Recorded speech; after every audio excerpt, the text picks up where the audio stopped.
Hey, it's just so Trish, and it is the next step on how to sew my pattern. I don't remember what I named the first video. It literally has taken me this long to finish cutting, and it's not because it is difficult, it's just that I don't have good time management or space to lay out my projects. So I finished cutting my pattern, and I want to talk to you like what all the little things mean. Okay? All right. So we did talk a little bit about salvage. This again is Simplicity 8073, the pattern. And it is a retro wrap. I'm really excited. I cannot wait to get this done. And I could whip this out, but to video it and whip it out is a little slower process. All right. So things to note. This right here, see this line here? This is actually for the pocket. This is the fold line. So this is just going to let me know when it comes time, this is where you fold it, which is kind of simple enough. Not really a big deal. Because see, it will wear like this on top of the apron. All right, so the next piece. All right, there were 2 strips. So this is piece 5, which is the back tie-in.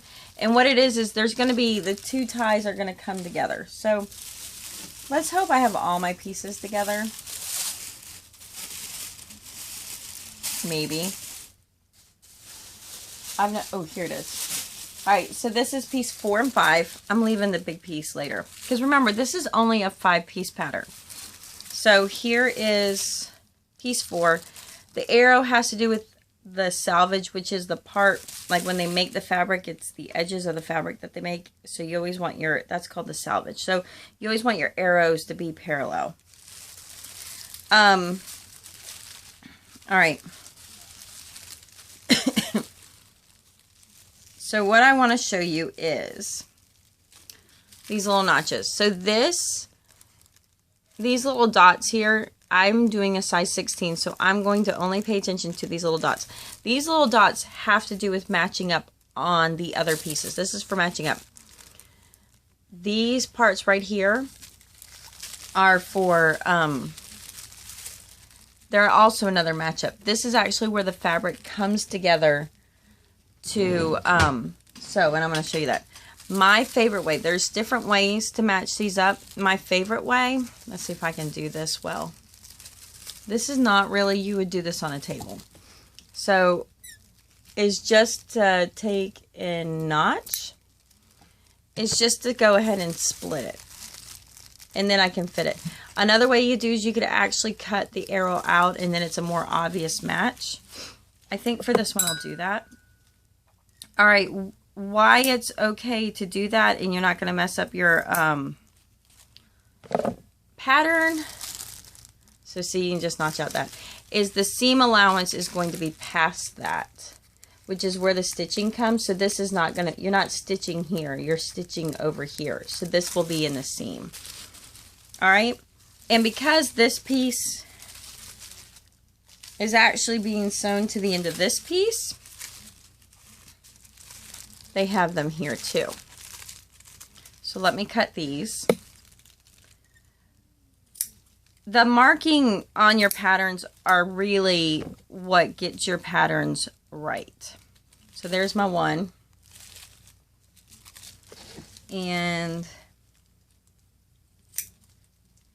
sometimes I cut them all and then I come back and I do my markings, and sometimes I do my markings where I cut them. So the way this is going to go, so do you see them? And you'll see there's actually like the little dots. The dots are there to also help line it up. And then I know when I'm sewing these pieces go together. All right, so this is part of the strap. So you're actually attaching these 2 together, and it comes back here to tie, and then it is part of the wrap. But we're not there yet. You'll get all of this as we start putting it together. So let's do the back piece. This is the back piece. tissue paper drives me nuts. Of course, this down here is because I folded it for, I folded it in order to get the length I wanted. I went for like the medium length, not the shortest and not the longest. But I don't really want to cut my pattern because I might want to come back and actually make a longer one. So I did that. So again, there's a dot here, and that dot is to let you know that's the marking spot where you're going to fold. So this will be the seam for the edge. So it's not just a little one, it's a big one. So that dot's just to let you know there. Again, here is another marking, and that marking is for that waistband, that long strip.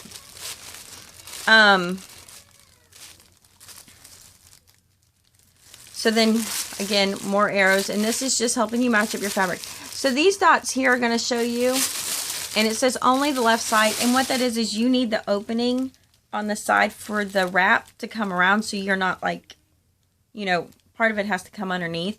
So that's just showing you where to stop and start stitching only on the left side so that you can feed your strap through and do a proper wraparound. So that's what it means. Okay. Let's see, is there anything else to show you? Again, more markings for where you're matching up your pieces. And I mean, matching up pieces is important. If you don't match them up right, your project's going to go pew. Okay. So now this is the front piece. The front piece is a bit different. Hopefully you can see it right. Here is the markings for that pocket. To see the pocket. This is fun. Can I do this in one, you know, two-handed? Because the marking, the pocket's going to sit there. So it's telling you where to sit. So just chalk marking this helps you know like where you've put it. All right. This piece here, so the first thing you're going to do is you're going to see this like these arrow markings. This is all about darting. This is what gives you that bodice look because there's a fabric taken out here, so it gives you more of like that shaped tailor look. If you don't dart it, then it's kind of like this big fat piece and it doesn't really go around the sisters really well, and then it kind of looks funky. This makes it look good. Now if the sisters hang low, you might want to check your darting. You might find that this is too high for the sisters and you need to kind of move the darting down a little bit. It won't matter. I mean, sometimes I just dart mine the way they say to dart it, and I know that they don't sit right and it's not the right fit, but I wouldn't call it disposable wear, but it's somewhere between the quality of like Walmart and Bell's or Dillard's or whatever. You know, it's just kind of disposable. I made it to test it out, and I might put the darting somewhere else later. And when I put it somewhere else, I'm just lowering it. You know, because I might really be realistic, like an inch below the bodice.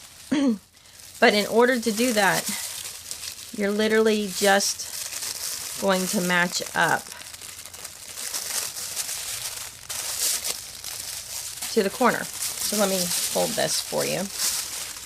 And I'm going to show you this better on when I actually sew it.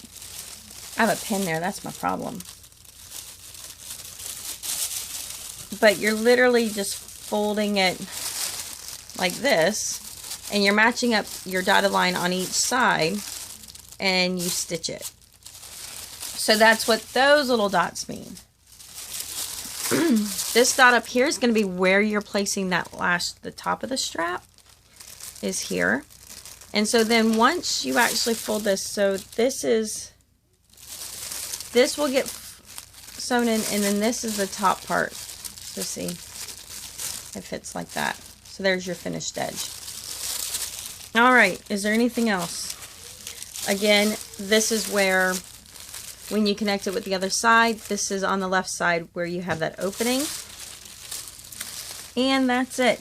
Now remember, these bottom lines at the bottom are the different lengths. So that was the higher length one. So there you go. Those are kind of what the markings mean. I'm going to go back and finish my markings. And as I begin doing the first stitches to put this together, I will bring you there, and that will be part 3. I hope this helps a little bit. I know it can be a little bit cumbersome. I don't know where I put my pattern envelope because that would be so responsible of me over the course of a couple weeks. But if you go in there, there is a description which each marking means, and kind of a generic, like this is where you fold, this is where you know, match up. So it is on the patterns. I just don't know where my pattern is. I should probably find that before video 3. All right, we'll talk to you later. Peace out.